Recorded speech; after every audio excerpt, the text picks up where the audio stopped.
Guys, स्वागत है आप सभी लोगों का मेरे YouTube चैनल प्राची ऑफिशियल पे। तो देख रहे हो, एडिटिंग की कोई ज़रूरत नहीं, सिर्फ मैं दिखूंगी आप लोगों को और बैकग्राउंड में कुछ भी नहीं दिखेगा। तो गाइस, ये है मेरा YouTube चैनल प्राची ऑफिशियल। तो बहुत बहुत स्वागत है आप सभी लोगों का। आप लोग मेरे चैनल पर नए हो तो चैनल को सब्सक्राइब कर लेना, वीडियो को लाइक कर देना और ज़्यादा से ज़्यादा शेयर करना,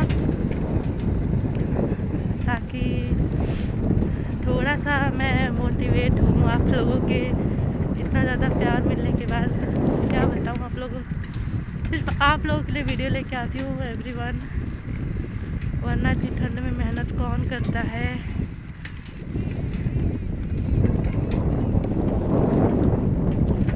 और बताओ कैसे हो आप सब। तो गाइस, चैनल पर नए हो तो सब्सक्राइब कर देना, वीडियो को लाइक कर देना और जल्द ही फिर से कल वीडियो मैं लेके आऊँगी आप सभी लोगों के लिए। तो बस ऐसे ही प्यार बनाए रहो।